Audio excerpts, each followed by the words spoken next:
Fala pessoal, sejam todos bem-vindos a mais um vídeo aqui do NS Futebol. Seguinte, dia de a gente trocar uma ideia sobre análise, mas antes eu vou pedir desculpa para vocês.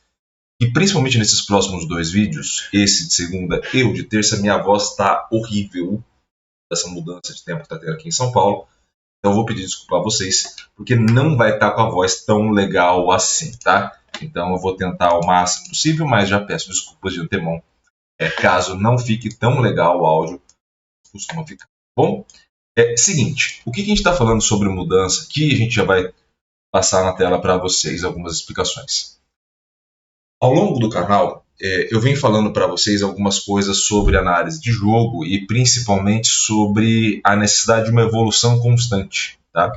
E isso para mim é muito importante como base de trabalho. E isso passa por alguns pontos que talvez a gente não gaste tanto tempo explicando aqui como a gente deveria. E aí, a partir disso, a gente vai trocar uma ideia sobre isso que está na tela agora para vocês. Quando a gente fala sobre melhorias de maneira geral, passa por melhorias você ter o conjunto de dados corretos, passa por melhorias você ter também a capacidade de também interpretar de maneira correta esses dados e aí ter automaticamente uma capacidade de leitura desse jogo um pouquinho mais completa. Mas principalmente parte de você entender mais o jogo e se incomodar com as coisas, tá? Não ficar tão passivo aos resultados que a análise te traz. E aí eu vou colocar o exemplo aqui do Brasileirão, que a gente vai ver isso mais à frente, tá? Esse primeiro vídeo. Quando a gente estava fazendo análise do Brasileirão, né, e a gente traz a análise aqui para vocês, você tem três formas de analisar os resultados. Você tem uma relação direta com o resultado, então assim, o quanto a gente estima de saldo, o quanto realmente o saldo foi. Esse tem uma correlação entre as duas. Você passa a ter também não só essa estimativa, mas uma estimativa pela variação das coisas. Então, assim, variou o comportamento de uma equipe, isso varia a implicação do resultado, uma série de outras coisas desse tipo que te dá uma base muito legal para você entender ou não o jogo. Então, esse é um ponto. E também isso ajustado, o que isso quer dizer? Basicamente, eu tenho um sistema matemático que te pune se você coloca muita coisa que não vale a pena. Tá? Mas esse geralmente se trabalha muito mais pela proximidade dos demais resultados do que necessariamente ele isolado. Tá? Isso é uma parte mais técnica do processo, mas ela é importante da gente entender. Quando eu fui olhar o Brasileirão, a gente chegou ao final dessas últimas rodadas com 88,5% na variação. Tá? Isso quer dizer o quê? Basicamente a gente acerta 9 jogos a cada 10, uma rodada se acerta 8 e vai fugir. Mas o fato de não ser 90 ou mais me incomodou o suficiente para a gente modificar a forma de análise. E como era feita essa forma de análise? Você tinha ali gols, chutes, passe, progressão, recuperação, né, isso por ação e também por progressão do adversário, bloqueio e defesa. Então você tinha um cenário ali onde a gente partia sobre a conversão de gols, então o quanto que eu realizo de finalização e o quanto eu consigo converter de gols. Eu tinha o número total bruto de finalizações, o número total bruto de passes certos, o número total bruto de progressão, as recuperações dividido pelas ações de passe, basicamente, né, que são as ações que mais acontecem, recuperação dividida pela progressão, bloqueio, que nada mais é do que você bloquear o máximo possível de ação dos adversários, de finalização, e a defesa aí você tem que evitar sofrer o máximo possível de gols e, além disso, você tem que defender o máximo possível de quando a bola vai para o teu gol. Você tinha um cenário onde a gente dependia muito dessas duas primeiras, essa primeira e dessa última variável. Marcar gol e sofrer gol. Né? Quanto você conseguia impedir e quanto você conseguia marcar. Ao longo dessas últimas semanas aí, que foi toda essa mudança, que me incomodou por conta desse resultado específico do Brasileirão, os outros até estavam bem, eu cismei de colocar uma reformulação nos critérios, ou seja, olhar as variáveis que estão aí na tela de vocês com outro ponto de vista, tá? Uma outra mudança de olhar. E aí, o que eu chamo de NS23, que é o que está na tela para vocês, é basicamente o que eu coloco voltado para o ano que eu estou planejando aquilo. Então, essa análise foi planejada para 2023, NS23, e aí eu passo para a seção 24, ou seja, voltada para o próximo ano, né? Então essa é a análise planejada para 2024, para funcionar e testar nesse restante de temporada do Brasileirão, mas visando as competições europeias na segunda metade do ano e principalmente visando também a próxima temporada, ou seja, já é algo planejado para um ano. E aí você tem um ano para melhorar de novo tudo isso que a gente está falando. Então o que mudou? O que a gente mudou foi o seguinte: a gente não trabalha mais com os critérios brutos. Esse é o primeiro ponto. A gente vai trabalhar eles de acordo com o resultado. Então, compensa você finalizar o máximo possível de vezes? Compensa. Desde que você consiga converter em gol. Então a gente vai chamar isso de conversão. Compensa você acertar o máximo possível de vezes a meta? Compensa, desde que você também consiga converter isso em gol. Então, eu chuto o máximo possível de vezes e chuto certo. O que é bom para mim? Chutar certo. Mas qual é o mais importante? Realizar o gol. Então, se eu tenho alguém que finaliza muito certo ou finaliza demais e em nenhum dos casos converte, vai tomar nota baixa. Perfeito? O que a gente vai chamar de ritmo? A gente vai trocar a palavra passe por ritmo. Por quê? Porque a gente está falando sobre você trocar passes, e quanto mais passes em tese, melhor, mas principalmente se você conseguir produzir finalizações. Então, se na hora da finalização o importante é fazer gol, na hora do passe o importante é finalizar. Na hora da progressão, o importante é finalizar. Na hora da proteção, da recuperação, né, o importante é recuperar de fato, né, diminuindo as ações do adversário? Sim, desde que eu não sofra a finalização.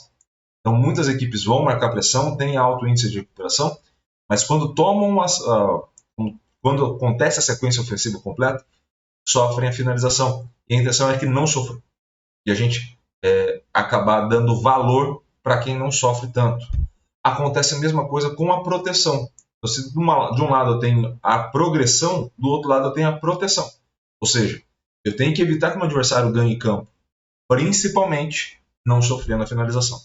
E, em contrapartida, quando eu vou sofrer a finalização, né, seja situações ali que eu posso intervir com bloqueio ou com defesa do meu goleiro, beleza, sofri, seria muito bom se eu conseguir bloquear e muito bom se eu defender. Principalmente se nessas situações eu consiga defender, eu consiga bloquear sem sofrer gol. Então a gente coloca o resultado e o jogo, a lógica imanente do jogo, como ponto de partida dessa análise, e a partir disso a gente começa a organizar as coisas.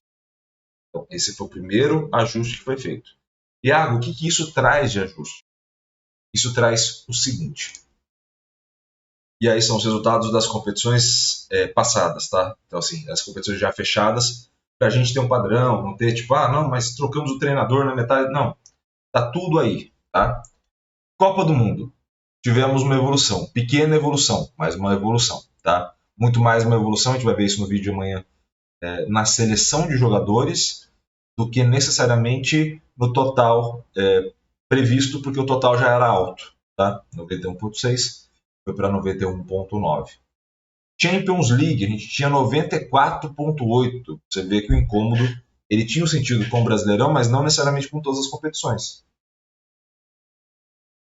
E aí, nesse caso, foi para 96,7. Um resultado absurdo. É você acertar a cada 100 jogos da competição, você acertar 95, 96. Um absurdo. Premier League, 90,9 foi para 92.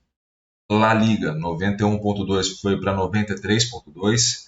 Série A, campeonato italiano, foi de 89,7 para 92. Esse é um campeonato dificílimo de prever, dificílimo de achar. Não pelo Napoli, não você prever só o campeão, mas você entender o que estava acontecendo ao longo da tabela. Você tinha muitos casos que você demorava para entender o que estava acontecendo. E aí, nesse cenário, a gente já começou a acertar muito a mão. Vocês vão ver isso no vídeo de amanhã com as equipes, tá? Bundesliga já é alto, geralmente a Alemanha é alto, o índice de previsão, o acerto de resultado geralmente é alto. 94,6, ou seja, também não melhorava tanto. Foi para 95,6, então foi ainda mais. E no caso aí a última é a Libertadores, saiu, essa Libertadores acabou agora que o Fluminense foi campeão, saiu de 90,6, que era aí dos índices um dos mais baixos, né? Só perdi ali para a Série A, foi para 93,1, você teve ali um ganho de 2,5%, tá? Iago, 2,5%, 1%, 2% é pouco. E aí a gente vai chegar nessa conclusão sobre essa necessidade da gente trocar essa ideia. Quando eu falo da análise ser uma questão de evolução, ela precisa ter um ponto de chegada, mais um ponto de partida nessa análise. Então, se você está acertando a sua análise 50%, você tem 50% ainda para crescer. Então, por exemplo, se você sai ali numa modificação de 50 para 55, você cresceu 10% do total que você tinha para crescer. Você tinha 50, você cresceu 5, 10%. Crescer 10%, você fazer qualquer coisa na sua empresa aí, e ter um resultado de 10% superior ao antigo, é algo absurdo. Seria já algo absurdo. Né? E só para a gente pegar o exemplo da Libertadores, a Libertadores é 90, a gente tem ali 90,6, até vou colocar de novo aqui a imagem para vocês, 90,6, tá? Então eu tenho aí 90,6, a gente passa a ter 9,4 até bater 100%. Você já deve entender o resultado comum. Se eu tenho um crescimento de 2,5% e divido por 9,4, perdão, eu passo a ter um crescimento basicamente aí de 26,6%. A gente está falando sobre uma pequena alteração que dentro da margem que você tinha para crescer, te proporcionou um crescimento de basicamente 26%. Então esse é o grande ponto de evolução de uma análise. É você entender o ponto de partida, o ponto de chegada e principalmente o caminho entre uma coisa e outra, e que passa por você abrir mão da sua forma de enxergar o jogo e passar a enxergar o jogo de outro olhar, uma outra forma. Isso tudo acarreta numa mudança não só da análise, mas da sua forma de ver o jogo, da sua forma de interpretar o jogo e, é claro, da sua relação com o jogo. Tá? A gente vai falar amanhã sobre as seleções, como modificaram as seleções dessas competições que a gente falou agora, e principalmente se foi para o bem, se foi para o mal, se alguma delas eu me senti incomodado ou não. A gente vai trocar uma ideia sobre isso no vídeo amanhã, beleza? Espero muito que vocês tenham gostado desse vídeo. Desculpa novamente a voz e também a cara que não está tão feliz. É que, de fato, essa gripe ou garganta ruim afetou bastante, tá? Espero muito que vocês tenham gostado desse vídeo. Se gostou, curta, comente esse vídeo com o máximo de gente. E, é claro, se inscreva no canal e ative o sininho para receber todas as notificações. Um grande abraço a todos. Obrigado pelo carinho e pela audiência. E valeu. Até a próxima.